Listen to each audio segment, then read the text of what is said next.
জীবন্ত ভাবে ঈসা রুহুল্লাহকে আসমানে নিয়ে যাওয়া হয়েছে। সাইয়েদনা ইদ্রিস আলাইহিস সালামকে চতুর্থ আসমানে নিয়ে যাওয়া হয়েছে। হযরত ইদ্রিস আলাইহিস সালামকে চতুর্থ আসমানে আল্লাহ জিন্দা অবস্থায় নিয়ে চলে গেছিলেন, জিন্দা অবস্থায়। আবার আল্লাহ ওই অবস্থায় দুনিয়াতে তারা নামাইছেন। সাইয়েদনা ইদ্রিস আলাইহিস সালামকে আল্লাহ জিন্দা অবস্থায় চতুর্থ আসমানে নিয়ে চলে গেছেন, ওই অবস্থায় নিয়ে গেছেন।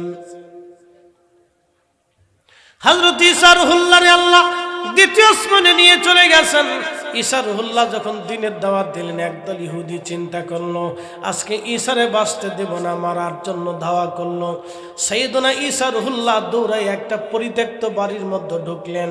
ঢুকার পর ইহুদিরা চিন্তা করলো ভিতরে যদি যাই সে যদি অজান্তে আঘাত করে আমরা মারা যাব। সেই জন্য সব ইহুদি চারপাশে বাড়িটাকে ঘিরে ধরে রাখছে। ওইদিকে আল্লাহ বললেন, জিবরাইল আমার ঈসাকে আসমানে নিয়ে চলে আসো। সাইয়েদনা হযরত ঈসা রুহুল্লাহকে আসমানে নেওয়ার জন্য জিবরাইলকে পাঠানো হলো। হযরত ঈসা রুহুল্লাহর যেই পোশাক ছিল, যেই দেহ ছিল, ওই দেহ দিয়ে পোশাক দিয়ে আমার আল্লাহ জিবরাইল দিয়া ঈসা রুহুল্লাহ আলাইহিস সালামকে আসমানে নিয়ে চলে গেলেন জিন্দা। তখন ওনার বয়স ছিল 33। যখন পৃথিবীতে আসবে ওনার দুনিয়ার বয়স হবে 33। আরো 7 বছর উনি দুনিয়াতে বেঁচে থাকবেন। এই সর্বমোট ওনার বয়স হবে 40। আল্লাহর নবী রওজা শরীফের পাশে ওনাকে দাফন করা হবে। সম্ভবত এরকম বর্ণনা আছে, রওজা শরীফে ওনাকে পাশে দাফন করা হবে। ঈসা রুহুল্লাহ যখন দুনিয়াতে আসবে তখন পৃথিবীর শেষ প্রান্ত চলে আসবে। ঈসা রুহুল্লাহকে আসমানে নিয়ে যাওয়া হলো। ইহুদিরা মারতে গেল। এখন ইহুদিরা তো জানে না সে আসমানে চলে গেছে, কিন্তু এক ইহুদি খুব জালালি ইহুদি, জালালি দেখেন আছে না কিছু খুব জালালি।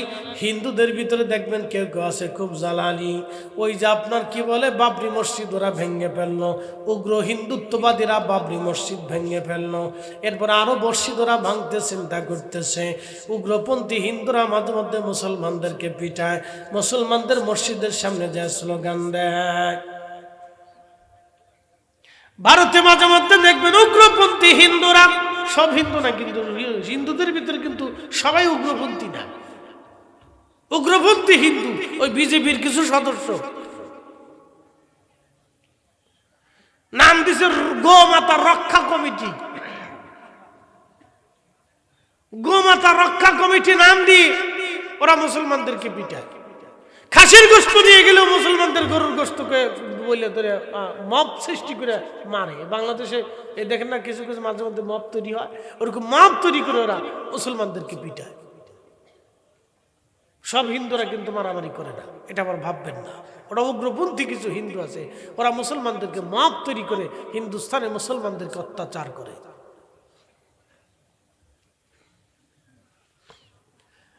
শোনে যাবেন, এই মব তৈরি করে আমাদের মাওলানা রইসউদ্দিনকে হত্যা করা হয়েছে। কি কথা কর না কেন? মাওলানা রইসউদ্দিনকে হত্যা করা হয়েছে মব তৈরি করে। বন্ধু আমার, ওইরকম মব তৈরি করে উগ্রবাদী হিন্দুরা ভারতে মুসলমানদেরকে মাঝে মধ্যে হত্যা করে মারে পিটায়। ভাইরা আমার খুব মনোযোগ দিবেন। হযরতে ঈসা রুহুল্লাহ আসমানে চলে গেছে। ইহুদি বলল তোমরা কেউ ভিতরে যাই ঈসাকে ধরে নিয়ে আসো। এক ইহুদি উগ্রপন্থী, সে বলল আমি আজ যাচ্ছি ধরে আনার জন্য। ভিতরে ঢোকার পরে আল্লাহ তো ইন্নাহুম ইয়াকিদুনা কাইদাও ওয়া আকিদু কাইদা, তোমরা কৌশল করো আমি রব্বুল আলামিন কৌশল করি। ওই যে ইহুদি উগ্রপন্থী সে ভিতরে ঢুকছে ঈসা রুহুল্লাহকে ধরার জন্য। আমার আল্লাহ ঈসাকে আসমানে নিয়ে চলে গেলেন, কিন্তু ওই ইহুদির চেহারা আমার আল্লাহ ঈসার চেহারা বানিয়ে দিলেন। ওই ইহুদির চেহারা আল্লাহ ঈসা আলাইহিস সালামের চেহারার মধ্যে বানাই দিয়েছেন। বানাই দিয়া এতেই ঘরের বাইরে এসে করতেছে, এই ইহুদিরা শুনছা ঈসা কিন্তু ঘরের ভিতরে নাই। ইহুদিরা কয় তুই তো বেটা ঈসা, কেন আমি ঈসা না, আমি তোমার সামনে কেবল ভিতরে ঢুকলাম দেখো নাই। না না না, তোমার চেহারাই তুই চেহারা, তুমি শয়তানি করতেছো না, দাঁড়াও। এই যে ধরছে দৈরে, তারপরে কায়দা মতো নকল হিসারে এমন ফিটেছে, ফিটিয়ে শুলের ভিতরে ঝুলাইয়া এমনি রাখছে। এই জন্য দেখবেন খ্রিস্টানেরা ওই যে ক্রুশ চিহ্ন, এরকম একটা ক্রুশ চিহ্ন দেখবেন, ক্রুশ চিহ্ন রে ওরা নিয়ে গলার ভিতরে ঝুলে রেখে চুমা দেয়, চোখে লাগায়, তারপরে আছে না, ওরা দেখবেন ওই ক্রুশের সামনে প্রার্থনা করে ভগবান যিশু, প্রভু যিশু, গড যিশু। ওরা হযরত ঈসা আলাইহিস সালামকে আল্লাহর বেটা মনে করে। লা হাওলা ওয়ালা কুওয়াতা ইল্লা বিল্লাহিল আলিয়্যিল আযীম। নাউযু বিল্লাহি মিন যালিক। ঈসাকে আল্লাহর ছেলে মনে করে আর মারিয়ামকে আল্লাহর স্ত্রী মনে করে থাকে। আস্তাগফিরুল্লাহ, লা হাওলা ওয়ালা কুওয়াতা ইল্লা বিল্লাহ।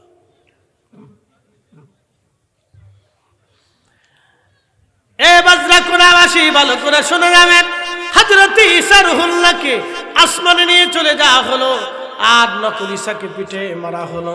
এই জন্য খ্রিস্টানরা মনে করি ঈসা মারা গেছে, আমাদের গড মারা গেছে। আজকে গড যদি, খোদা যদি মারা যায় তো খোদার দুনিয়া দেখবে কেডায়? ঈসা আলাইহিস সালামের খ্রিস্টানরা বলে আমাদের খোদা মারা গেছে। খোদা মরে?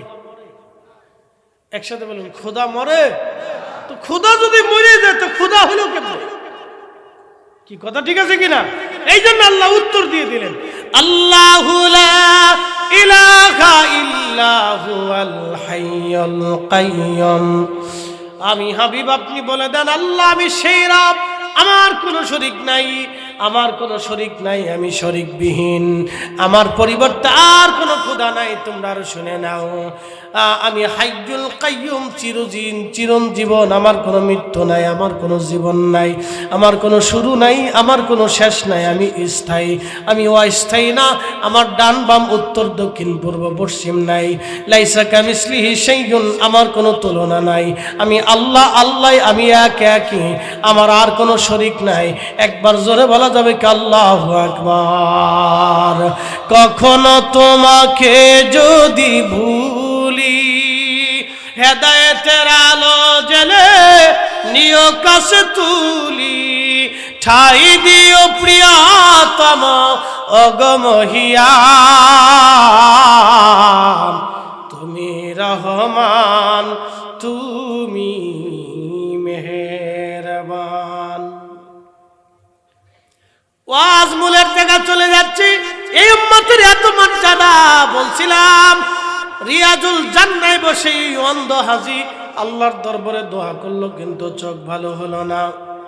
মনে আছে নি ওয়াজ? দুই ভাই একসাথে চোখ ভালো হলো না। দুই ভাই রিয়াজুল জান্নাহ থেকে দোয়া খেয়াল করে চলে আসলো মসজিদে নববীতে, কান্নাকাটি করলো, চোখ ভালো হলো না। হাজী সাহেব বললেন বিমানে চললাম, হজের প্যাকেজ আমাদের শেষ, আমাদের ফ্লাইট টাইম শুরু। বিমানে চড়েছি, বিমান ফ্লাই করলো, বাংলার আকাশের দিকে বিমান আসে, আস্তে আস্তে আস্তে আস্তে বিমান ঢাকায় ল্যান্ড করলো। ঢাকায় ল্যান্ড করার পরে দুই ভাইয়ের চোখ ভালো হয়ে গেল। ভালো হলো তো হলোই, আমাদের দুই ভাই আমরা ইমিগ্রেশন পার হয়ে যাওয়ার পরে আমরা হাজী সাহেবরা ওনাদেরকে ধরলাম, ও আল্লাহর বান্দারা, তোমরা মক্কায় গেলা, চোখে দেখলা না, হারাম দেখলা না, মদিনা দেখলা না, তোমরা হাজরে আসওয়াদ দেখলা না, মাকাম ইব্রাহিম দেখলা না, সাফা মারওয়া দেখলা না, তোমরা উহুদ দেখলা না, মদিনার কোন নির্দিষ্ট জায়গা তোমরা দেখলা না, রিয়াজুল জান্নাহ দেখলা না। আমরাও হজ করলাম, তোমরাও হজ করলা, কিন্তু তোমরা দেখলা না, আমরা দেখলাম। চোখে দেখলা না, নিশ্চয়ই তোমরা কোনো অপরাধ করছো, বলে দিয়ে যাও। তোমরা অবশ্যই ভুল করেছো হাজিরা, বলবা কি তোমাদের ভুল কি? জীবনে আজ বলে দিয়ে যাও, জীবনের ভুল কি তোমাদের আজ তোমরা বলে দিয়ে যাও। দুই ভাই চোখের পানি ছেড়ে দিয়ে কাঁদে, বলে হাজিরা জীবনের একটা ভুল আজকে আমাদেরকে এই পর্যন্ত নিয়ে আসছে। বলে ভুলটা কি বলবানি? দুই ভাই চোখের পানি ছেড়ে দিয়ে বলল, বাড়ি গাড়ির অভাব ছিল না, খাবার দাবারের পয়সা করির আমাদের অভাব ছিল না। আমরা দুই ভাই ঝগড়া করে আমাদের বাবা এবং মাকে বৃদ্ধাশ্রমে রেখেছিলাম। ওই বৃদ্ধাশ্রমে থাকা অবস্থায় বাবা মা কবরে চলে গেছে। বৃদ্ধাশ্রম থেকে বাবা মা আমাদের জন্য বদদোয়া করেছিল। আজকে বুঝছি বদদোয়ার ফসল এটা, কাবায় গেলাম কিন্তু খোদার ঘর দেখার আমাদের সৌভাগ্য হয় নাই। মদিনায় গেলাম রসুলের বারগাহ দেখার সুযোগ আমাদের হয় নাই। আল্লাহ আমাদেরও অন্ধ বানাইছে, আমাদের আর বুঝার বাকি নেই। এই ভুলটা আজকে আমাদেরকে ধ্বংসের দ্বার প্রান্তে নিয়ে চলে গেছে। বাজরা কোনাবাসী, সামনে মাহে রমজান আসতেছে। নবীজি মিম্বার শরীফে কদম রাখলেন, নবীজি বলেন আমিন। দ্বিতীয় কদম রাখার পরে বলেন আমিন। তৃতীয় কদম রাখার পরে নবীজি বললেন আমিন। সাহাবীরা বলেন হুজুর তিনটা কদম রাখলেন, তিনবার আমিন বলেন, হিকমত কি? আল্লাহর নবী বলেন সাহাবীরা রে, তিনবার প্রথমবার আমিন বললাম, জিবরিল আমিন এসে বলেন ইয়া রাসূলুল্লাহ, যে মাহে রমজান পাইল কিন্তু নিজের জীবনের গুনাহ মাফ করাইতে পারলো না, সে ধ্বংস হয়ে যাক। হুজুর আমাদের নবীজি ডাক দিয়ে বলেন জিবরিল আমিন, কবুল করে নিলাম। মাহে রমজান আসতেছে, এই রমজান আসার আগে কত মানুষ কবরে চলে যাবে। আল্লাহ কত মানুষের ভাগ্যে রমজান হবে না, কত মানুষের বিদায় হয়ে যাবে। বাজরাকুনাবাসী, রমজান যদি পান, রমজানের হক আপনারা আদায় করবেন, বেশি বেশি করে কান্নাকাটি করবেন। আমার প্রভু মাফ না করলে কিন্তু উপায় নাই। আল্লাহ নবী বললেন যে রমজান পাইল কিন্তু নিজের জীবনের গুনাহ মাফ করাইতে পারল না, সে ধ্বংস হয়ে যাক। আল্লাহর নবী বললেন সাহাবীরা রে, দ্বিতীয় কদম রাখছি। জিবরাইল এসে বলেন হুজুর, যে বাবা মা পাইল কিন্তু খেদমত করে জান্নাত নিতে পারল না, সে ধ্বংস হয়ে যাক। সাহাবীরা রে, বাবা মা যে পাইল কিন্তু খেদমত করে বেহেশত নিতে পারল না, সেও ধ্বংস হয়ে যাক। 3 নম্বর কদম রাখছি। জিবরিল আমিন এসে বলেন ইয়া রাসূলুল্লাহ, আপনি নবীর নাম শুনলো কিন্তু দুরূদ শরীফ পড়ল না, সেও ধ্বংস হয়ে যাক। জিবরিল আমিন, আমি আমিন বলে দোয়া করে কবুল করে নিলাম। এই জন্য নবীজির নাম শোনার পরে দুরূদ না পড়লে অবস্থা খুব খারাপ। এই জন্য দুরূদ পড়বেন। দুরূদের বিরোধিতা যারা করবেন বুঝবেন ওটা টাটকা শয়তান। এই জন্য যত বেশি দুরূদ শরীফের হক আপনারা আদায় করবেন। আল্লাহ আপনাদের তৌফিক দান করুক। আওয়াজ তুলে জোরে বলেন আমিন। নবী বললেন উম্মত, তুমি যেটা খাও এটা তোমারই থাকবে। তুমি তোমার রুহুকে, জীবনকে আনন্দ দিলা। তোমার গায়ে যেটা পরনে থাকে এটাও তোমার, তুমি তোমার দেহকে আনন্দ দিলা। তুমি আল্লাহর পথে যেটা দান করো এটাও তোমার, আখিরাতের জন্য তুমি জমা করে গেলা। বাদ বাকি দুনিয়ার মধ্যে যা থাকে এখানে তোমার আর কোনো অধিকার থাকবে না, এটা ওয়ারিসরা ভাগ বাটোয়ারা করে নিয়ে যাবে। চিরসত্য। এই জন্য আমাদের নবী দুনিয়ার থেকে চলে যাওয়ার সময় কোনো সম্পদ রেখে যান নাই। সোনা দানা, টাকা পয়সা, জমি জমা, গহনা গাটি, অর্থবিত্ত কিচ্ছু রেখে যান নাই। প্রিয় নবী একটা জিনিস রেখে গেলেন, ইলম। একটা সম্পদ রাখছেন, ইলম। এই ইলমটাই দুই ধরনের, ইলমে হুসুলি, ইলমে হুজুরি। ইলমে জাহির, ইলমে বাতিন।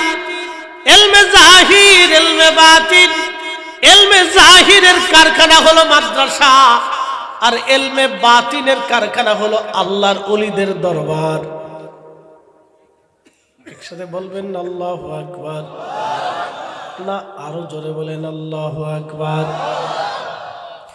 ইলমে জাহির হলো মাথার পাগড়ি। ইলমে জাহিরের নিদর্শন হচ্ছে মাথার পাগড়ি। ইলমে বাতিনের নিদর্শন হলো এই পাগড়ি খুলে আমি নদীর মধ্যে বিছাবো, পানির সাহস হবে না পাগড়ি ডুবাই দেওয়া। ইলমে জাহির হলো জায়নামাজ, এই জায়নামাজে দাঁড়ায় নামাজ পড়বে। আর ইলমে বাতিন হলো ওই জায়নামাজে শাহজালাল আমিনী পানির উপরে বিছিয়ে দিলেন, পানির সাহস হলো না যায় নামাজ ডুবাইতে। সাথে বলেন আল্লাহু আকবার। হয় না? আরো জোরে বলেন আল্লাহু আকবার। তেলের গাড়ি তেলে চলে, হাওয়ার গাড়ি হাওয়ায় উড়ে, বিনা তেলে চালাই গাড়ি, নবী সুলাইমান, আমরা সেই মুসলমান। ঠিক কিনা? সারা বাংলাদেশে যত মাহফিল হয়, সারা পৃথিবীতে যত মাহফিল হয় না, সৌদি আরবে মাহফিল হয় না, কুয়েতে, কাতারে, দুবাই, জর্দান, সিরিয়া, লেবানন, মিশর, জর্দান, ওমান, ইয়ামান, ইরাক, ইরানে কোনো মাহফিল হয় না, তেমন কোনো মাহফিল নেই। সামান্য মসজিদের ভিতরে একটু তালিম তরবিয়ত কোন রকম দিলে দিতেও পারে, তাও নাই। হারাম শরীফে ধরে খতিব সাহেব খুতবা ছাড়া আর কোনো ওয়াজ নাই, মানুষকে বুঝাই না। যে মসজিদে নববীতে আল্লাহ রাসূল 24 ঘন্টা উম্মতকে বুঝাইতো, সেই মসজিদে নববীতে এই সিস্টেম নাই এখন আর। শুধু জুমার দিন একটু খুতবা দিবে, কয়েকটা হাদিস বলবে, এই পর্যন্তই শেষ। আর উম্মতকে নসিহত করিয়া বোঝানো কোনো সিস্টেম নেই। সারা বাংলাদেশে যত মাহফিল হয়, সারা পৃথিবীতে তত মাহফিল হয় না,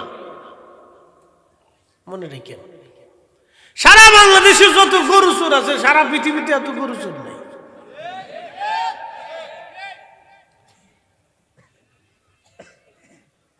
কথা খারাপ কইছি ভাই?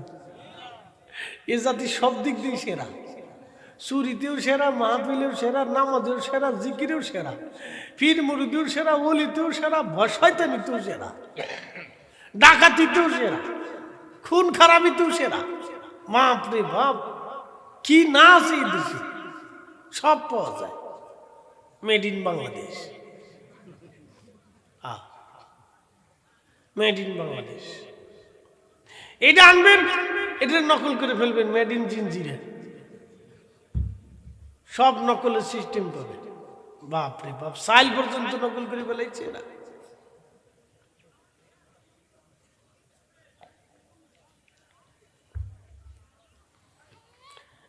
বাজরা কোনাবাসী খুব মনোযোগ দিয়ে শুনে যাবেন। এই ভূখণ্ডের মানুষকে হেদায়েতের জন্য আল্লাহ অসংখ্য ওলি পাঠাইলেন, অসংখ্য ওলি আল্লাহ জমিনে পাঠিয়েছেন।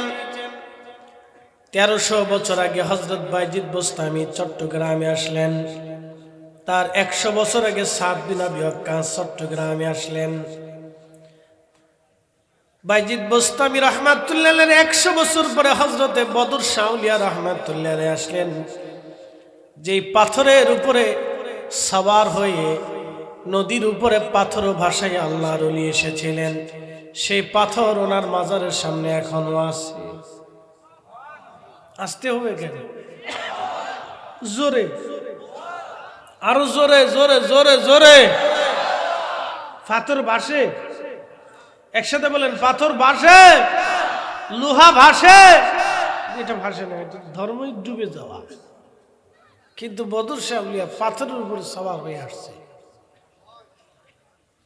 বলে ফরিদ হুজুর এগুলি কেন? ওই জমানাতে এদেশে ছিল হিন্দু, সনাতনী।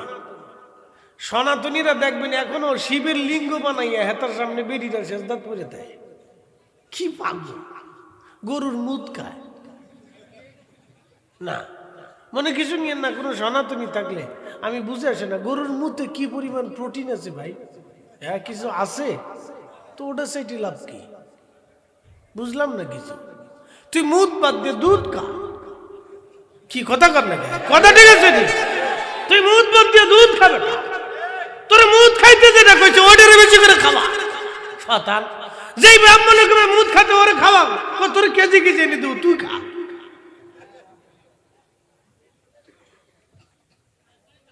মানুষের একটু রুচি থাকা উচিত। আমরা তো কুত্তা বিলি না, আমরা তো মানুষ। এই জন্য ইসলাম এমন এক চমৎকার ধর্ম, এমন এক জীবন ব্যবস্থা আপনাকে শিখিয়েছে যে আপনি কি খাবেন তো ইসলাম আপনাকে বাছাই করে দিচ্ছে। হালাল তাইয়্যিব, হালাল খাবা, ভালোটা খাবা, বিশুদ্ধ খাবা। একসাথে বলবেন আল্লাহু আকবার। আপনি সৌদি আরবে চলে যান, ওদের দেশে দুধে ভেজাল নাই, পানিতে ভেজাল নাই, খাবারে ভেজাল নাই, ফলে ভেজাল নাই, চালি ভেজাল নাই, ডালি ভেজাল নাই, রুটিতে ভেজাল নাই, পানিতে ভেজাল নাই, জুসে ভেজাল নাই, কোনো কিছুতে ভেজাল নাই।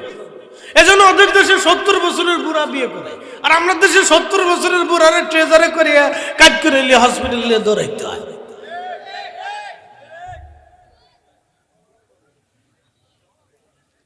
আমাদের দেশে ভেজাল আর ভেজাল, ভেজাল আর ভেজাল।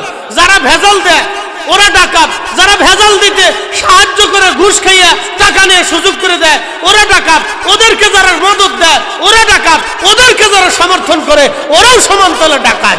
কথা কন না কেন?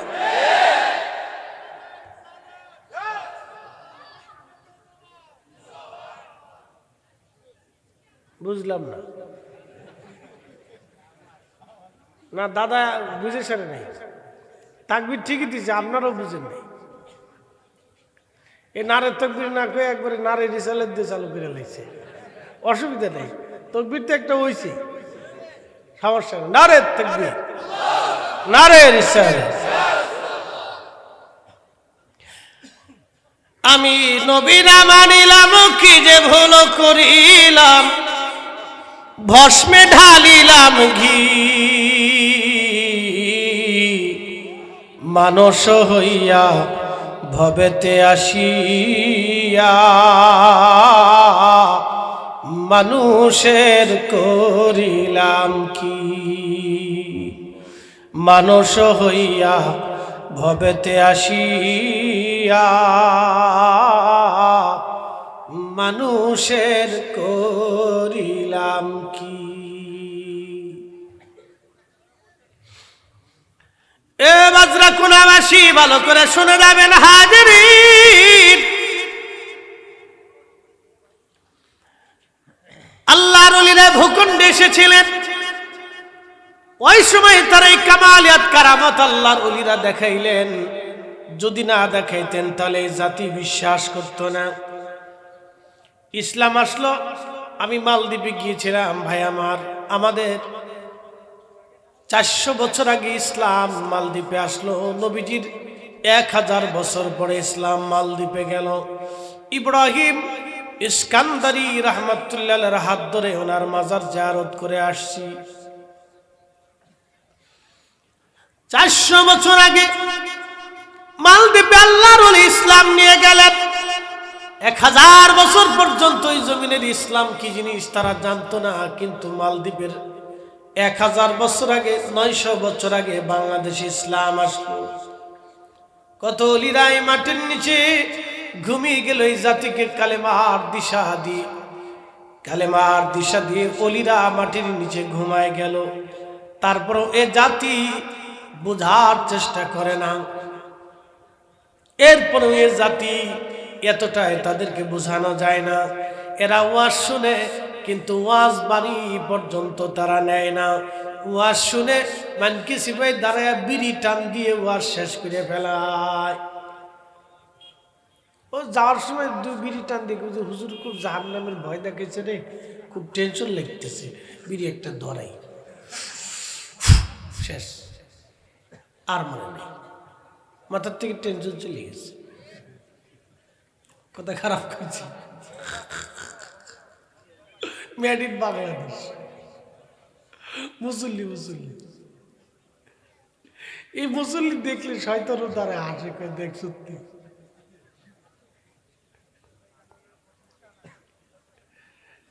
হারাম শরীফে বহু হাজি হজ করতে যায়।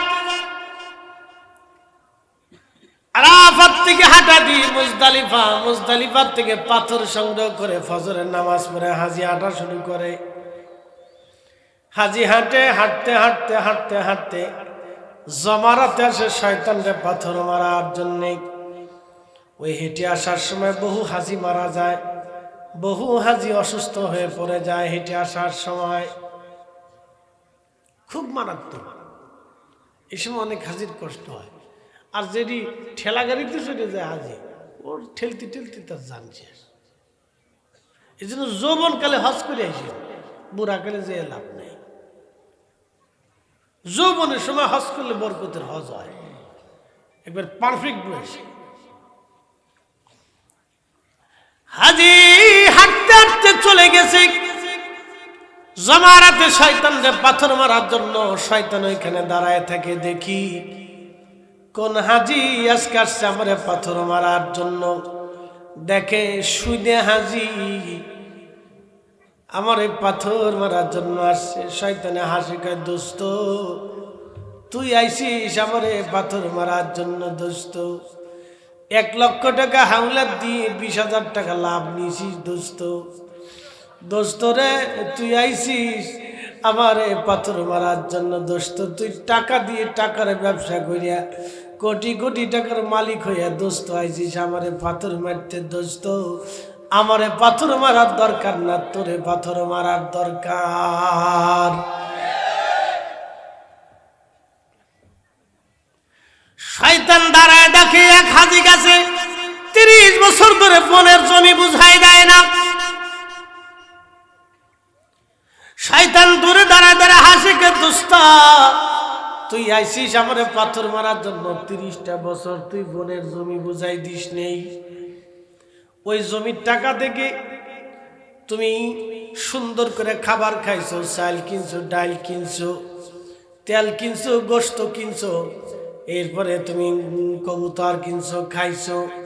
দোস্ত ওই টাকা দিয়ে আজকে আমারে পাথর মারার জন্য আসছিস। দোস্ত পাথর কি আমারে মারার দরকার না, তোরে মারার দরকার।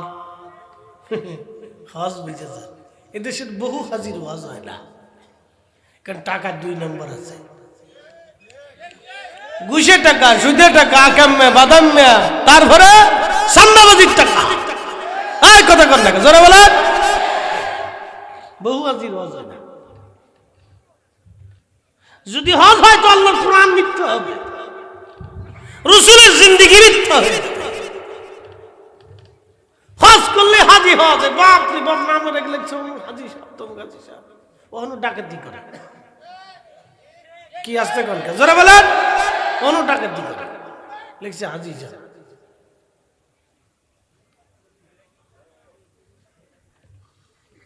আগে হাজিরা হজ করে আসলে ওলি হয়ে কবরে যেত। ওখানে আমি বহু হাজিরে দেখছি রওজা শরীফে সেলফি তুলে। রওজা শরীফে রাসূলের সামনে দাঁড়িয়ে সেলফি তুলতেছে। মানুষের মন চাইছিল জুতা দিয়ে বাইরে গিয়ে হাজির এখান থেকে যদি বের করতে পারতাম। ও বুঝেই না ও কার সামনে দাঁড়িয়েছে, কে সামনে দাঁড়িয়েছে বুঝতেই চেষ্টা করে না। উনি রাহমাতুল লিল আলামিন, উনার রাসূলের সৃষ্টি হয়েছে, উনার কারণে আল্লাহ দুনিয়া সাজাইছে, উনার কারণে জান্নাত সাজিয়েছে, উনার কারণে দুনিয়া আল্লাহ সাজিয়েছে, উনার কারণে সূর্যের আলো হয়, উনার কারণে চাঁদ আলো দেয়, উনার কারণে বাতাস আল্লাহ দেয়, উনার কারণে সজীব হয়ে থাকে পৃথিবী, উনার কারণে সাগরে জোয়ার আসে, উনার কারণে নদীতে মাছ হয়, উনার কারণে আল্লাহ জান্নাত জাহান্নামকে সাজিয়ে রেখেছেন, উনার কারণে হাসরের ময়দান সাজাবেন। উনার সামনে দাঁড়িয়ে হাজির ছবি তুলে চিন্তা করেন হাজির করে রাজি।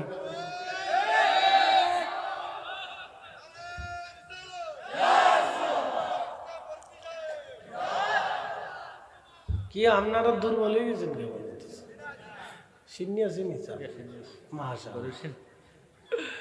এর লিগে ফুলাফান কাটা বয়ে রয়েছে চুপচাপ, লাড়াচাড়া দেয় না। ঘটরি করে লাড়াচাড়া দিচ্ছে না, কারণ নাকি শীতলে আজকে মারা যাবো তো সিন্নি সারতাম না, তো অসুবিধা নেই। তোর ভয় বাবা সিন্নি আছে, এটা তাবারক বরকতের জিনিস। মাহফিল কার জন্য? আল্লাহর জন্য। একসাথে বলেন, মাহফিল কার জন্য? তাবারক কার জন্য? যিনি তাবারক খাওয়াচ্ছেন তিনি আল্লাহকে খুশি করার জন্য খাওয়াচ্ছেন। এ তো বাড়ির খাবার আর মাহফিলের খাবার এক জিনিস না, বুঝতে পারছেন? এই তাবারকের ভিতরে একদল হুজুর আবার আঙ্গুল লাগাইছে। বেদাত, কি কথা কর না কেন? বেদাত, শয়তানের দূরে আসে মরে সিটার রে। দোস্ত তুই টুপি মাথাইতে যা করছিস 1400 বছর আমি পারি নাই। রমজান আসলে শয়তান ওখানে দেখলে হাসে, দোস্ত 1450 বছরে আমি 8 টাকার তারাবি বানাইতে পারি নাই, তুই টুপি মাথাইতে যা করে দিছিস। আস্তে কলকে জোরে বলেন। শয়তান যদি দেখতে চান যে জিন্দা শয়তান, টাটকা শয়তান, তো যেটা 8 টাকার তারাবির ফতোয়া দিবে আর লাইলাতুল বরাতের বেদাতের ফতোয়া দিবে, ও দেখবেন টাটকা শয়তান। আমি মাহফিলে গিয়েছিলাম, জায়গার নাম হাতিবান্ধা। হাতিবান্ধা একটা এলাকার নাম, বাজারের নাম গোতামারি।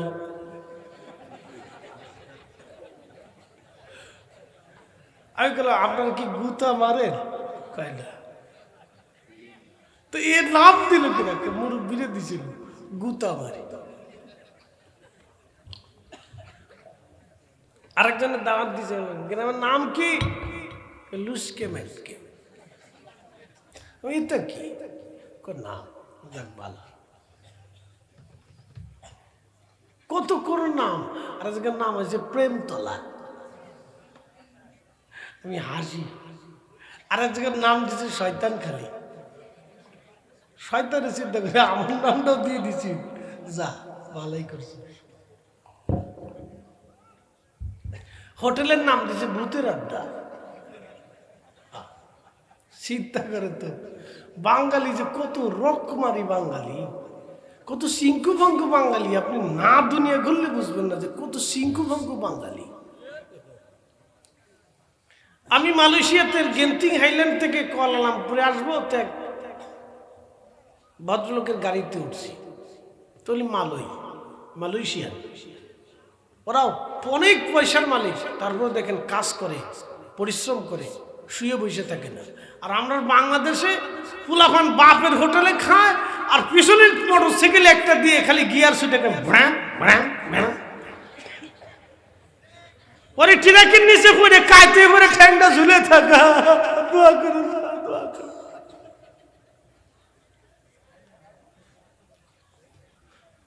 তো গাড়ি তোটার পরে কুয়ালালামপুরে এসে আমরা নামা দিছে। তো বিল হয়েছে এই 55 টাকা। আমি ভাবছি 75 টাকা কইছে। ও কইছে 55, আমি কইছি 75 বুঝি, হলে 75 টাকা, 75 রিঙ্গিত দিয়ে ফেলছি। তো ও দেশের 1 রিঙ্গিত, আমরা দেশের 30 টাকা। তো বাকি 20 টাকা তার কম টাকা না, অনেক টাকা। তো আমাকে ব্যাক করে দিয়ে বললো যে সরি 55। থ্যাংকস। আমার টাকা ফেরত দিছে। ঠিক 1 মাস পরে গেছি মালদ্বীপ। দেখেন বাঙালি। মালদ্বীপে যাওয়ার পরে ইমিগ্রেশন পার হয়ে হোটেলে ঢুকছি। হোটেলে যাইয়া গোসল টোসল করে নামাজটা পড়িয়ে ওই চিন্তা করলাম কটা খাইয়ে আসি, এক বাঙালি হোটেলে ঢুকছি। খাওয়ার পরে বললাম বিল কত হয়েছে? 85 রুপিয়া। ও দেশের টাকারে রুপিয়া কয়। আমি বললাম ডলার? আমার কাছে রুপিয়া নাই, ডলার আছে। তোকে হুজুর এই $100 যদি দেন তাহলে 1800 রুপিয়া দেব। আমি তো জানি 2000 রুপিয়া পাবো, তুই 1800 বললি কে? হুজুর 1800 সিস্টেম। বললাম তুই 85 টাকার জন্য এখন আমার পকেট কাটবি? না হুজুর সিস্টেম এটা। আমি বললাম 50 টাকার নোট আছে ডলার। হুজুর তাহলে আরো 200 টাকা কম হইব। কত? 800 টাকা। 800 রুপিয়া পাবেন। আমি উড়ে ডাকাতি ডাকাতি, তুই খারার উপরে আমার 400 রুপিয়া শেষ করে দিলি। Made in Bangladesh. বুঝতে পারছেন? এই চরিত্র যতদিন আমাদের পরিবর্তন না হবে, পৃথিবীর কোথাও গেলে আমাদের শান্তি হবে না। কথা বলেন ঠিক না বেঠে? চিন্তা করতে পারছেন? ও খারার উপরে আমার 400 রুপিয়া ডাকাতি করে নিয়ে চলে গেল।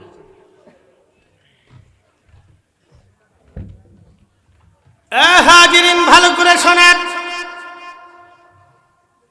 ওখানকার এক হাজি একদিন আমাকে মাহফিলে গেলাম উত্তরবঙ্গে লালমনিরহাটে, আমাকে বললেন হুজুর করোনার আগে আমি হজে গিয়েছিলাম। করোনার আগে হজে গেছি। হজে যাওয়ার পরে যেই ফ্লাইটে আমরা একসাথে 1 থেকে 150 হাজি একই গ্রুপে একই মুআল্লিমের নেতৃত্বে আমরা যাওয়ার সময় বাংলাদেশ থেকে এয়ারপোর্ট থেকে বিমান ফ্লাই করলো। বিমানে চড়ছি, আমাদের সাথে 2 ভাই একই সাথে হজে যাচ্ছিল। 2 ভাই বিমান ফ্লাই করার পরে বিমান উড়ে উড়ে উড়ে উড়ে জেদ্দা বিমান বন্দরে বিমান যখন নামলো, হঠাৎ করে ওই 2 আপন ভাইয়ের চোখ অন্ধ হয়ে গেল।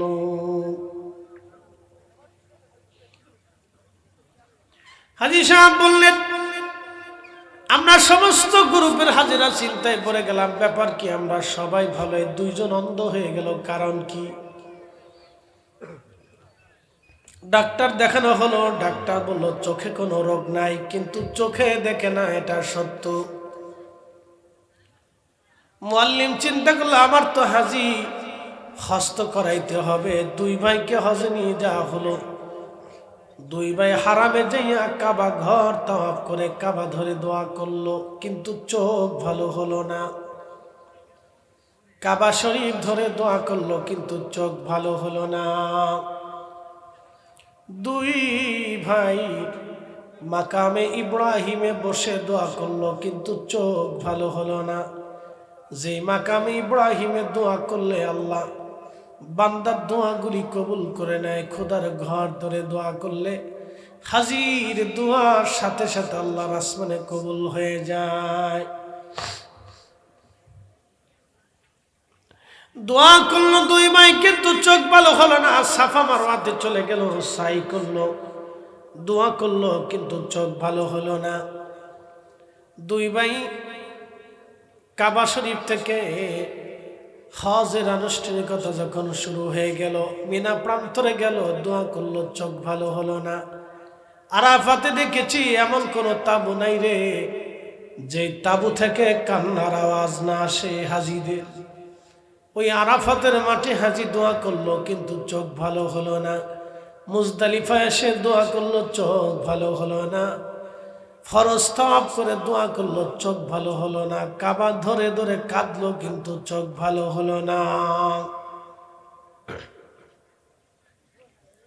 ডাক্তার বললো চোখে রোগ নাই, কিন্তু চোখে দেখে না, সত্য। এটা কোরআন কিতাবের ঘটনা, এটা বাংলাদেশের বাস্তব ঘটনা শোনাচ্ছি, ভালো করে বুঝে যান। দুই ভাই হাজি মক্কা থেকে রওনা দিয়ে মদিনাতুল মুনাওয়ারায় গেল। আমার রসুলের রওজা মুবারকে সালাম জানাইয়া যাইয়া বের হয়ে দোয়া করলো, কিন্তু দোয়া কবুল হলো না। হাজি মদিনার নবীর মসজিদে দোয়া করলো, কিন্তু চোখ ভালো হলো না। হাজি রিয়াজুল জান্নাহ, পৃথিবীর একটা জায়গা রিয়াজুল জান্নাহ পাবেন, আর কোথাও রিয়াজুল জান্নাহ পাবেন না। ৭০,০০০ নবী বাইতুল আকসায় নামাজ পড়লেন, বাইতুল আকসায় ইমামতি করলেন। ৭০,০০০ নবী বাইতুল আকসায় ইমামতি করেছেন, ৭০,০০০ নবী বাইতুল আকসায় নামাজ পড়েছেন, বাইতুল আকসায় তারা খেদমত করেছেন। ৭০,০০০ নবী বাইতুল আকসাকে কেন্দ্র করে আল্লাহ পাঠিয়েছেন, কিন্তু রিয়াজুল জান্নাহ দেন নাই। আপনি মর্যাদা বুঝে যান। ৭০,০০০ নবী বাইতুল আকসায় নামাজ পড়লেন, রিয়াজুল জান্নাহ হলো না। আমার খোদা, আমার প্রভু, কাবা শরীফ বরাবর একটা ঘর আছে, বাইতুল ইজ্জত, প্রথম আসমানে। এইখানেও আপনি রিয়াজুল জান্নাহ পাবেন না। প্রথম আসমান থেকে সপ্তম আসমানের উপরে একটা কাবা আপনি পাবেন, এই কাবার নাম বাইতুল মামুর। এই বাইতুল মামুরে ৭০,০০০ ফেরেশতা নামাজ পড়ে, এইখানেও আপনি রিয়াজুল জান্নাহ পাবেন না। প্রত্যেক দিনে একবারে ৭০,০০০ ফেরেশতা দাঁড়ায়, একবার যে চলে যায় আর কোনোদিন সে জায়গা পায় না। সেই বাইতুল মামুরে রিয়াজুল জান্নাহ পাবেন না।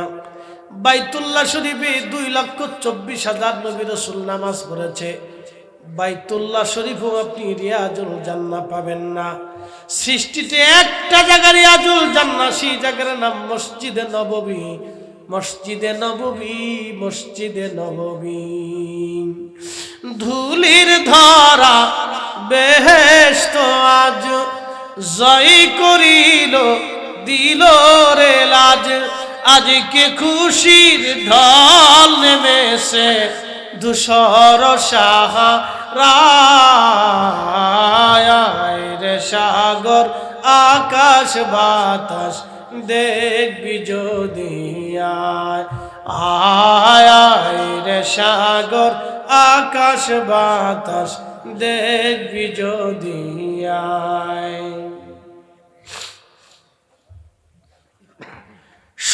6টা জায়গায় রিয়াজুল জান্নাহ, মসজিদে নববী, প্রিয় নবীর হুজরা শরীফ থেকে মিম্বার শরীফ, হুজরা শরীফ থেকে মিম্বার শরীফে বারে বারে বারে বারে গেলেন আসলেন, গেলেন আসলেন, গেলেন আসলেন, গেলেন আসলেন। এই জায়গাটুকুন আমার রব আমার আল্লাহ রিয়াজুল জান্নাহ বানিয়ে দিয়েছেন।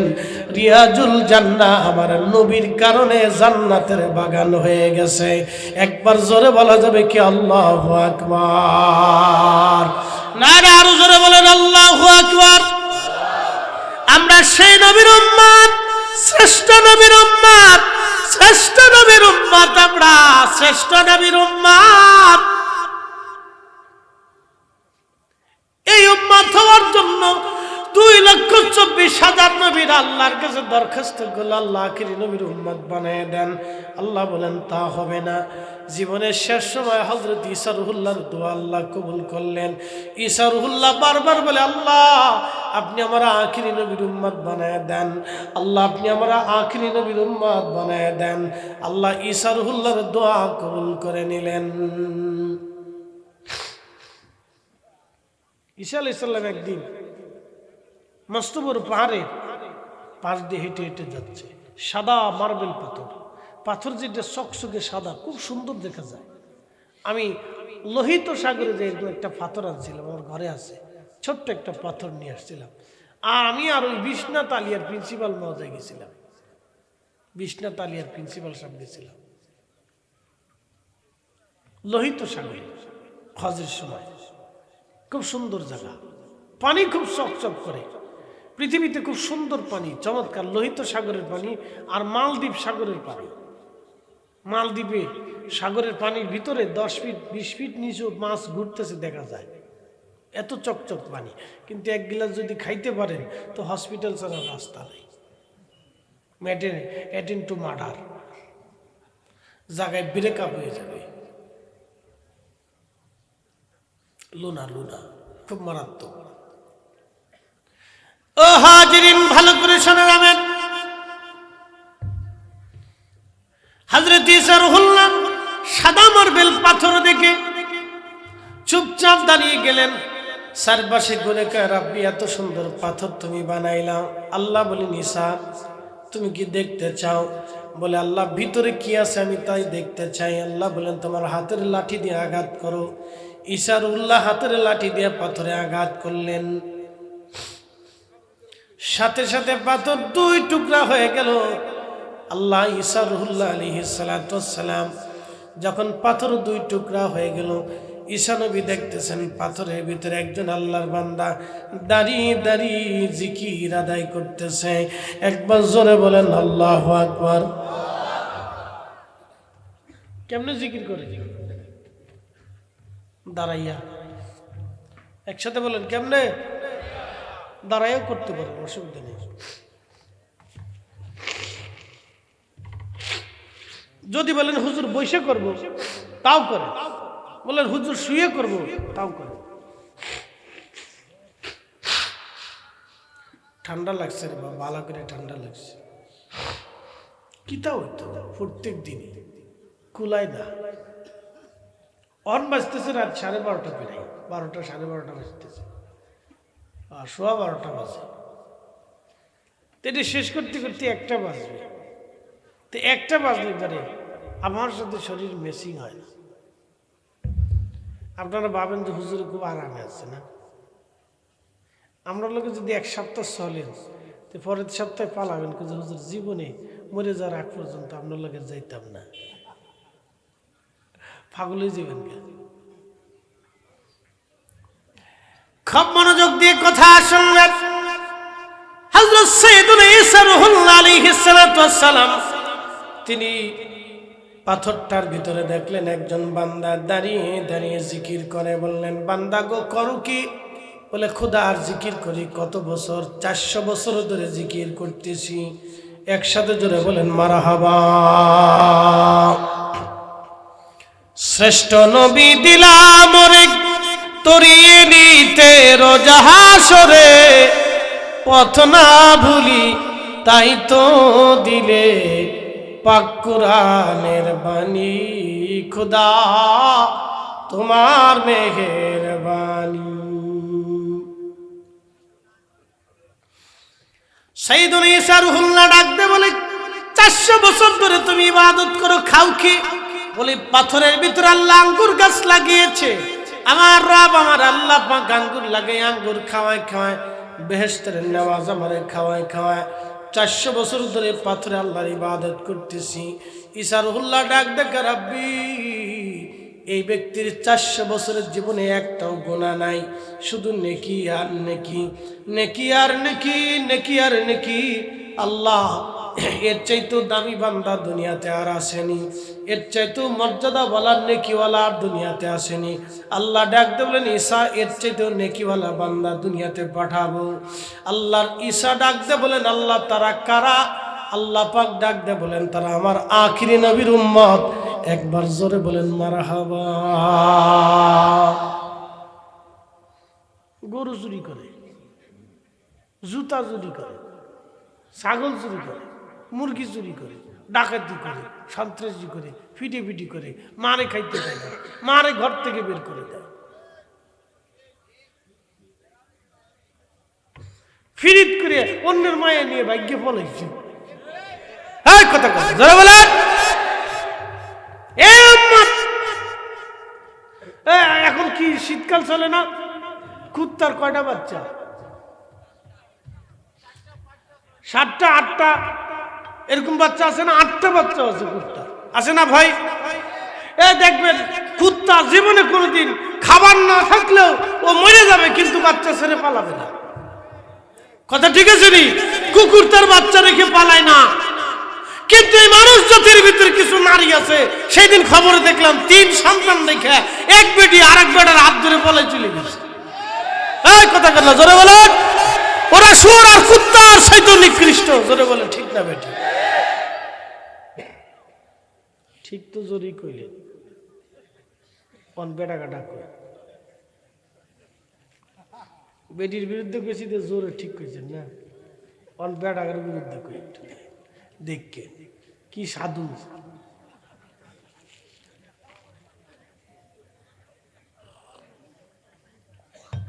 বিয়ে করার পরে সাথে বোর সাথে ঝগড়া হয়েছে, বিবির সাথে ঝগড়া হওয়ার পরে তো প্রথম স্ত্রী তালাক হয়ে গেছে, ঝগড়া ফাসাদ করে দুইজনের ডিভোর্স দিয়ে চলে গেছে। বাচ্চা আপনাদের পায়ে হাত দিয়ে বলে যায়, আজকে আমি হাসতে হাসতে আপনাদেরকে বলতেছি, কিছু কথা শোনাচ্ছি, কিন্তু কথা বাস্তব।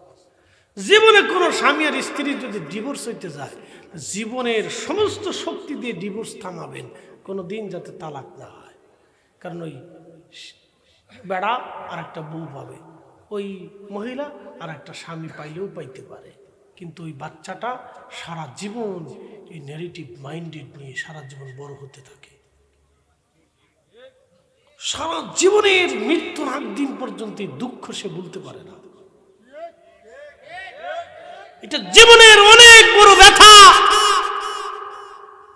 জীবনের অনেক বড় ব্যথা নিয়ে সন্তান তিলে তিলে বড় হতে থাকে। মৃত্যুর আগ সময় পর্যন্ত এই ব্যথা তার মগজের ভিতর ঘুরতে থাকে। মনে রাখেন, এই জন্য জীবনের কোন সময়ের জন্য কোন স্ত্রী স্বামীর তালাক হলে হাজার প্রচেষ্টা দিয়ে হলেও তালাক বন্ধ করে দেওয়ার জন্য চেষ্টা করবেন। এই জন্য আল্লাহ রসুল বলেছিলেন যে স্বামী আর স্ত্রীর তালাক যখন হয় তখন আরশে মোল্লা কাঁপতে থাকে। কেন কাঁপে আমি সেদিন বুঝিনি, এখন বুঝি যে কাঁপে কেন। বুঝতে পারছি? কঠিন মারাত্মক। জুতা দিয়ে বাইরে হলো ঠিক রাখবে। কি কথা কর না জোরে বলেন। তালাক যাতে না হয়, আর যে তালাক হওয়ার জন্য উদ্বুদ্ধ করবো ওরা জুতা দিয়ে আগে বেরিবেন। ও শয়তান, ও আজাজিলের সবচেয়ে বড় আজাজিল শয়তান। আল্লাযী ওয়াসওয়াসু ফী সুদুরিন নাস মিনাল জিন্নাতি ওয়ান নাস। শুধু জিনদের ভিতরে শয়তান না, মানুষের ভিতরে শয়তান আছে। কি কথা কেন আছে নারী?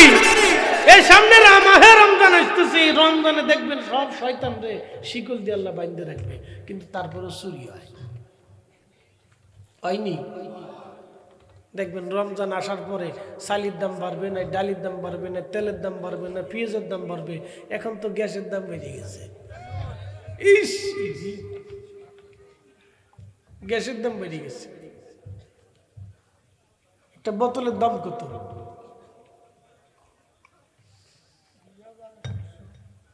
2000 আসেনি, কয়েকদিন আগে 5000 টাকা কিনছে, তা বলে ঠিক মতো পায় না। তা গ্যাস গেল কোথায়? ডক্টর ইউনূস সব আসমানে উঠে দিচ্ছে, তাহলে আমেরিকা ফাঁসার করে দিচ্ছে। গ্যাসের থেকে গ্যাস আছে, সিন্ডিকেট আলাদা সব স্টক করে রাখছে। কথা কন না নি? হঠাৎ করে ডিমের দাম বাড়ে। আচ্ছা, ডিমের দাম হঠাৎ করে বাড়ে কে? মুরগায় হরতাল ডাক দিচ্ছে যে আমরা ডিম ভরবো না, তোরা ডিম বেড়ে খা। তাহলে ডিমের দাম বাড়লো কে? বড় বড় ফ্রিজিং করিয়া স্টক আলাদা যারা সিন্ডিকেট মধ্যসত্ত্ব রুগী, ওরা সুন্দর করে একবার ফ্রিজের ভিতরে হান দিয়ে দিচ্ছে, ডিম নাই। কৃত্রিম সংকট করে হালিতেও যদি 10 টাকা ডিম বাড়ানো হয়, তাহলে শত শত হাজার হাজার কোটি টাকা এক সপ্তাহের ভিতরে লুটিয়ে ফুটিয়ে নিয়ে তারপরে সুইস ব্যাংকে ফাঁসার করে দেয়। এরাই হচ্ছে বাংলাদেশের সবচেয়ে বড় দুশ্মন। কথা কন না কেন? ওরা জাতির দুশ্মন, ওরা জাতির শত্রু, ওরা মানুষের শত্রু, ওরা গরিবের শত্রু, ওরা অন্ধের শত্রু, ওরা ল্যাংড়ার শত্রু, ওরা বোমার শত্রু, ওরা ওই মধ্যবিত্তের শত্রু, ওরা দেশের শত্রু, ওরা শুয়োর আর কুত্তার চাইতেও নিকৃষ্ট। কথা কয়?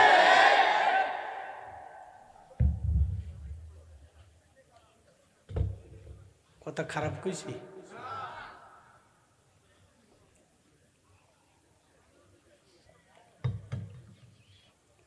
উপস্থিতি এর ভিতরে কিছু হাজি সাহেব আছে, ওই যে হজের কথা কইছিলাম, যে কাবা শরীফের এখানে আল্লাহ মাফ করে দেন, শয়তানের দূরে দাঁড়া দেয়, হাসি সিটারের সিটারি দেয়। আমি 9 লক্ষ বছর ধরে আল্লাহরে সেজদা দিছি, সিটারি করিনি। এতে 60 বছরের জিন্দিগি ভাইয়া, 18 কোটি মানুষের ডিম চুরি করিয়া হেতেই কাবা শরীফ ধরে কান দেখে আল্লাহ মাফ করে দাও। কি সিটারি সিটারি দেয়? ও তো আমার ফিল করে বলছে, আমি যাই গিয়ে, ওর কাছে থাকার দরকার নেই।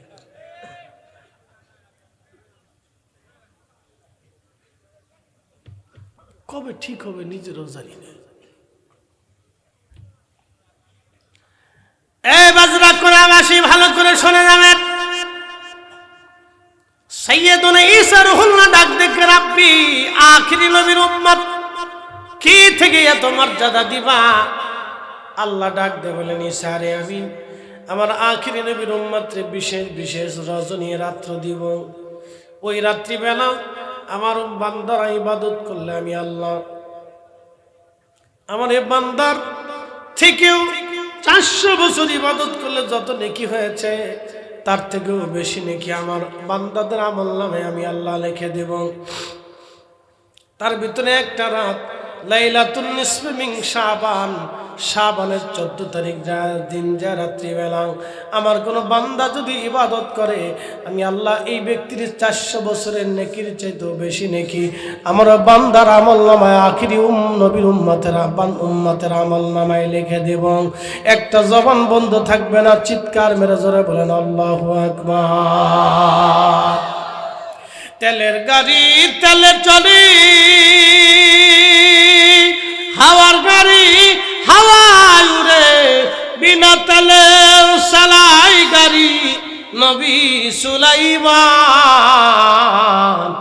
আমরা সেই মুসলমান, ঠিক কিনা?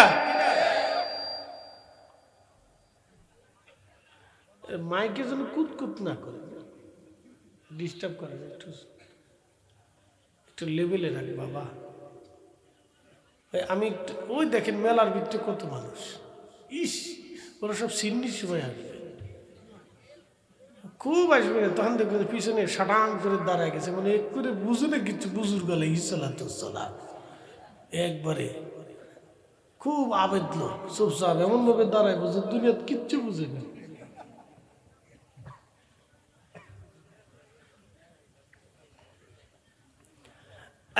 বাজরা কোরআনবাসী ভালো করে শুনে যাবে। ঈসা রুহুল্লাহ ডাক দেখে, রাব্বি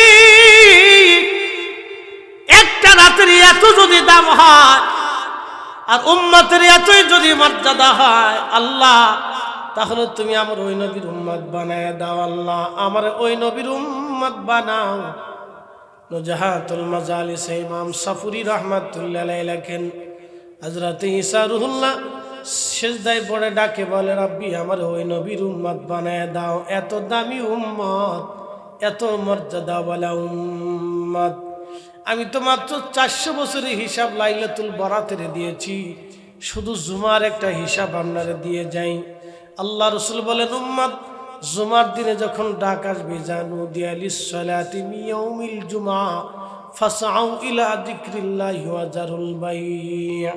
জবানটা খুলে দেন, কয়েকবার আওয়াজ তুলে দুরূদ শরীফ পড়েন, আল্লাহুম্মা সাল্লি আলা সাইয়্যিদিনা মাওলানা। একটু চিনি সারা চামে দেনা মাওলানা। একটু কাশি খুশিতে গলাটা ছাড়ান তো, একটু জিকির হইতো ইনশাআল্লাহ। জোরে জোরে জোরে গলাটা ছাড়ান, জিকির হইব। আওয়াজ তুলে জিকির, আন্না রাফাস সাউত, আন্না রাফাস সাউত, উচ্চ আওয়াজে জিকির হবে। আন্না রাফাস সাউত লিযিকরিহিনা ইয়ানশরিফুন নাসু মিনাল মাকতুবা কানা আলা হাদিন নবী সাল্লাল্লাহু আলাইহি সাল্লাম, রাওয়াহুল বুখারী। নবীর জামানাতে সাহাবে کرام ফরজ নামাজের পরে আন্না রাফাস সাউত দিয়ে, উচ্চ আওয়াজ দিয়ে সাহাবীরা জিকির করতেন। একসাথে বলবেন আল্লাহু আকবার। মনে মনে করলেও হয়, দমে দমে করলেও হয়, জোরে জোরে করলেও হয়, কোনো সমস্যা নেই। দাঁড়ায় আছেন দাঁড়ায় করেন, বসে আছেন বসে করেন, শুয়ে করেন শুয়ে করেন, অসুবিধা নেই। যদি বলেন যে হুজুর বসে করবো, তাও করেন, সমস্যা নেই।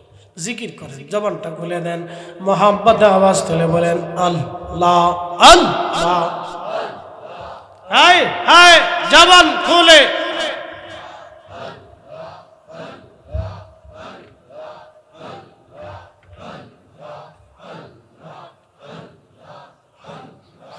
আল্লাহ আল্লাহ আল্লাহ আল্লাহ আল্লাহ।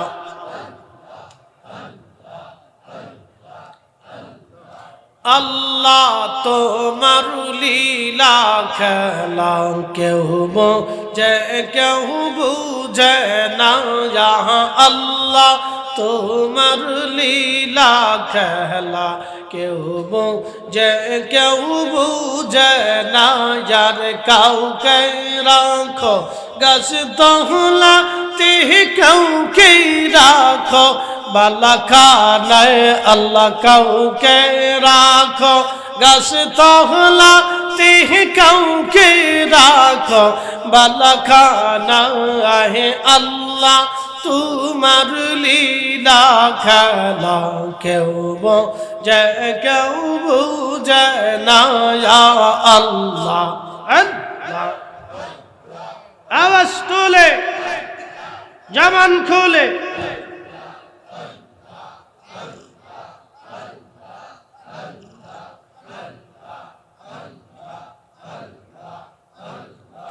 ইব্রাহিম তোমার নবী ছিল, নমরুদের আগুনে ফেলল। ইব্রাহিম তোমার নবী ছিল, নমরুদের আগুনে ফেলল।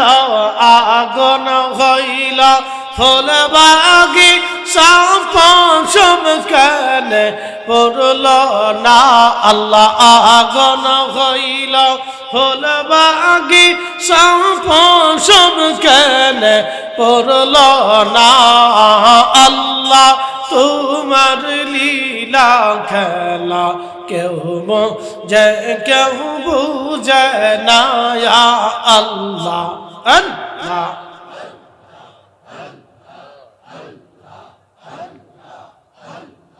কাউকে রাখো গাছ তহলা তে, কাউকে রাখো বালাখানায়, আল্লাহ কাউকে রাখো গাছ তহলা তে, কাউকে রাখো বালাখানায়। আল্লাহ তোমার লীলা খেলা কেউ বোঝে কেউ বুঝে না, আল্লাহ আল্লাহ।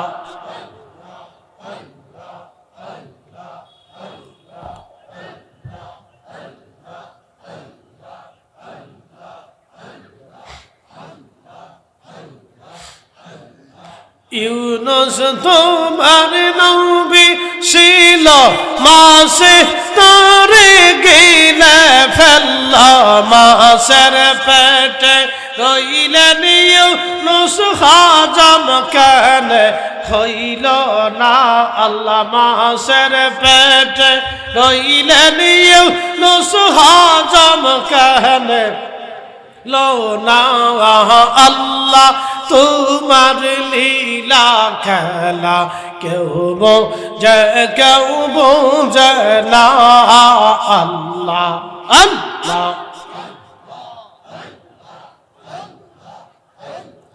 কাউকে রাখো গাছ তাহলা তে কাউকে রাখো বালাখানায় আল্লাহ কাউকে রাখো গাছ তাহলা তে কাউকে রাখো বালাখানায় আল্লাহ তোমার লীলা খেলা কেউ বোঝে কেউ বোঝে না আল্লাহ আল্লাহ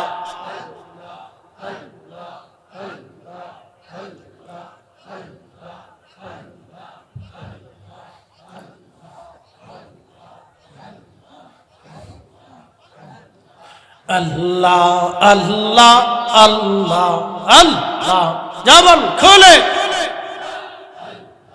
মুসা তোমার নবী ছিল তোর পাহাড়ে সওয়াল করল পাহাড় পইরা শর্মা হইল মুসা কেন পড়ল না আল্লাহ পাহাড় পইরা শর্মা হইল মুসা কেন পড়ল না আল্লাহ তোমার লীলা খেলা কেউ বোঝে কেউ বোঝে না আল্লাহ আল্লাহ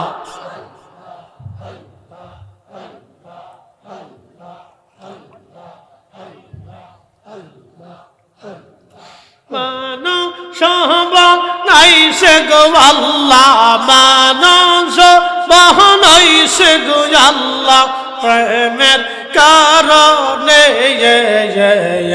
প্রেমের ডোরে বন্ধ রে মা দিনার সহনে আল্লাহ আল্লাহ হাবিবকে পাঠাইছে গো আল্লাহ হাবিবকে পাঠাইছে গো আল্লাহ প্রেমের কারণে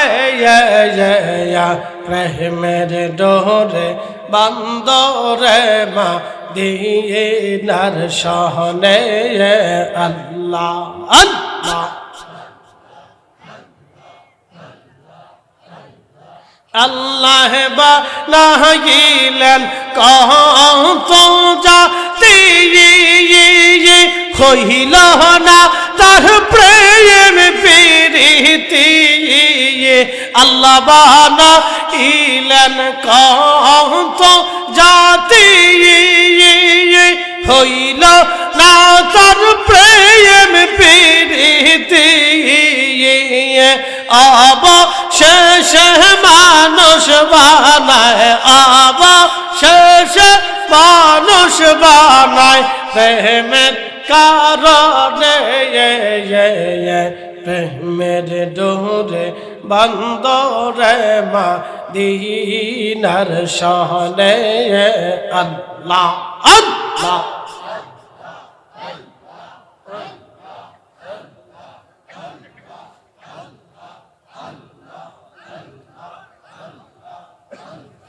হাবিবকে পাঠাইছে গো আল্লাহ রাসূলকে পাঠাইছে গো আল্লাহ প্রেমের কারণে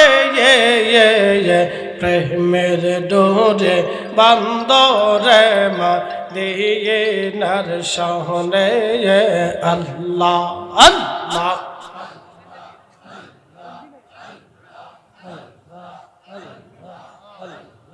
জবান খুলে লা ইলাহা ইল্লাল্লাহু মুহাম্মাদুর রাসূলুল্লাহ সাল্লাল্লাহু আলাইহি ওয়াসাল্লাম। কেমন করে দিবেন?